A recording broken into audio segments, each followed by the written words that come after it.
Hello दोस्तों, मैं हूं विहान शुक्ला और आज मैं आया हूं एक नई कहानी के साथ। जिस कहानी को हमें भेजा है मिस्टर स्वप्निल ने, जो कि एमपी के रहने वाले हैं।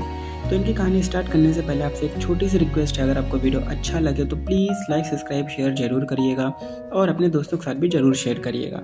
और अगर आपके पास भी कोई कहानी है तो आप मुझे इंस्टा पे भेज सकते हैं, लिंक आपको डिस्क्रिप्शन में मिल जाएगा। तो आइए ईयरफोन लगा लीजिए और कहानी को सुनते हैं। स्वप्निल इस वीडियो के माध्यम से अपनी क्रश को, अपनी फीलिंग्स को बताना चाहते हैं। तो स्वप्निल बताते हैं कि स्वप्निल को कॉलेज में आए करीबन 1 साल से ऊपर हो गए होते हैं। स्वप्निल को अपनी ही बैच में एक लड़की बहुत ज़्यादा पसंद होती है, पर स्वप्निल ने यह बात कभी अपनी क्रश को नहीं बताई, क्योंकि स्वप्निल को नहीं पता था कि उसका कोई बॉयफ्रेंड है या नहीं है, या फिर कहीं वो किसी और को ना पसंद कर रही हो। इस वजह से 1 साल के ऊपर हो गए, स्वप्निल ने आज तक अपनी बात अपनी क्रश को नहीं बताई। स्वप्निल अपनी क्रश की एक एक चीज़ें, छोटी से छोटी बात को नोटिस करते हैं, जैसे कि आज वो क्या पहन कर आई है, उसने किस तरीके से बाल बनाया है, उसका कौन कौन दोस्त है, कौन बहुत अच्छा दोस्त है। मतलब एक छोटी सी छोटी बात स्वप्निल को पता होती है। उसका घर कहाँ है, वो किसके साथ आती है, किसके साथ जाती है, मतलब एक एक चीज़ स्वप्निल को पता होती है। एक दिन की बात है, स्वप्निल की क्रश का बर्थडे होता है, तो स्वप्निल ये डिसाइड करता है कि क्यों ना मैं उसको इंस्टा पे मैसेज करूं। तो स्वप्निल उसको इंस्टा पे डरते डरते मैसेज करता है कि हैप्पी बर्थडे, और उसका नाम बेसिकली मैं नाम नहीं ले सकता उनका। तो करीबन 2 दिन बाद उसका रिप्लाई आता है, वो थैंक यू लिखती है। तो स्वप्निल अब ये सोचता है कि क्यों ना मैं बात करने का ट्राई करूँ। और इन 2 दिनों में स्वप्निल एकदम पागल था कि यार उसका रिप्लाई नहीं आया, मैं मैसेज अनसेंड कर दे रहा हूँ। मतलब होती ना एक ओवर थिंकिंग वाली चीज़ें। फिर जब उसका थैंक यू रिप्लाई आया तो स्वप्निल ये सोचता है कि क्यों ना मैं उससे थोड़ा हंसी मजाक करने की कोशिश करूँ, या फिर मैं थोड़ा सा उससे बात करने की कोशिश करूँ। तो स्वप्निल डरते डरते बोलता है कि यार देखो, मुझे पार्टी चाहिए, ऐसे थैंक यू से काम नहीं चलेगा। फिर 2 दिन बाद उसका रिप्लाई आता है कि ठीक है, तुम लोग प्लान करो, जहाँ पे भी तुम लोग बुलाओगे हम पार्टी देने के लिए आ जाएंगे। स्वप्निल को थोड़ा खुशी भी होती है कि यार चलो, लड़की ने बहुत नॉर्मली बात की। फिर इनके बीच में थोड़ी बहुत बातें होती हैं, उसके अलावा बहुत बातें नहीं होती हैं। फिर कुछ दिन बाद एक कॉलेज में मिलते हैं। तो स्वप्निल ऐसे ही मजाक में बोलता है कि तुमने पार्टी के लिए बोला था, पर अभी तक मुझे पार्टी तो नहीं मिली। तो वो स्माइल करके बोलती है कि अच्छा ठीक है, चलो आज हम लंच में चलते हैं। फिर लंच में स्वप्निल बहुत ज़्यादा खुश था कि यार आज फर्स्ट टाइम हम अपनी क्रश के साथ जाएंगे। और जब वो आता है क्लास के बाहर, तो वो अपनी क्रश के बगल जाके खड़ा होता है। वो बोलता है कि ठीक है, मैं रेडी हूँ, चलो कहाँ बताओ कहाँ चलना है। वो स्वप्निल अपनी तरफ से पूरी कोशिश कर रहा था कि उसके इमोशन से ये ना पता चले कि स्वप्निल के मन में कुछ फीलिंग्स है। तो एज अ फ्रेंड हंसी मजाक करने की कोशिश करता था, जिससे चीज़ें लाइटली रहे।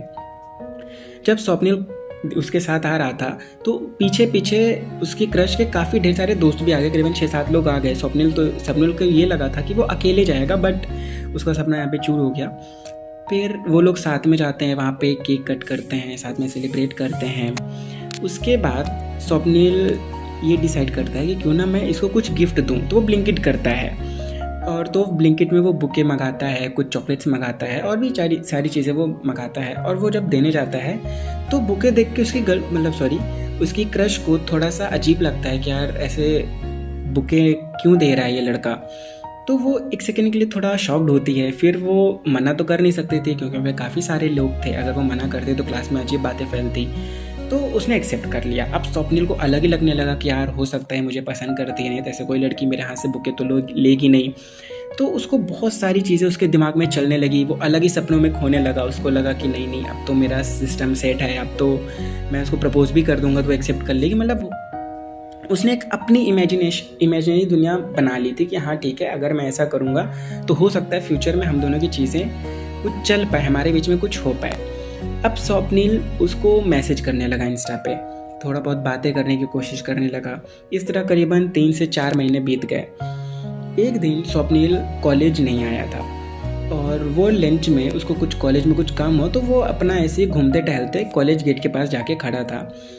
इतने में एक लड़का आके बाइक से रुका और उसकी क्रश उस लड़के के पास गई, उसका हाथ पकड़ी, हेलमेट पहनी और दोनों बाइक से निकल गए। स्वप्निल को थोड़ा अजीब लगा कि यार ये कौन है, इसको तो मैंने पहली बार देखा है। तो स्वप्निल अपने दोस्त की स्कूटी मांगता है, उसके पीछे पीछे जाता है वो। और कुछ दूर पीछा करने के बाद वो दोनों एक पार्क में जाते हैं। स्वप्निल भी उनके पीछे पीछे जा रहा होता है। पार्क में वो ये देखता है कि उसकी क्रश किसी और को हग कर रही है। वो दोनों साथ में बहुत ज़्यादा खुश हैं, अपना टाइम स्पेंड कर रहे हैं। अब ये सारी चीज़ें देख के स्वप्निल की आंखें पूरी तरीके से एकदम भर गई कि उसको मतलब अजीब सा फील होने लगा, उसको रोना आने लगा।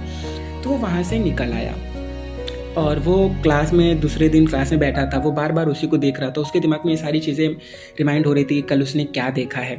अब उसने ये डिसाइड किया कि अब मैं कभी इसको मैसेज नहीं करूँगा, क्योंकि मैं नहीं चाहूँगा कि मेरी वजह से किसी का अच्छा रिलेशनशिप, हेल्दी रिलेशनशिप ख़राब हो। तो ये सारी चीज़ें सोचकर स्वप्निल ने अपनी क्रश को हर जगह से ब्लॉक कर दिया। फिर उसका ना कोई कांटेक्ट रहा, ना कुछ, ना क्लास में ही बात करता था। अगर वो कभी सामने से आके बोलती थी तो दोनों बात कर लिया करते थे, अदरवाइज़ कुछ भी नहीं।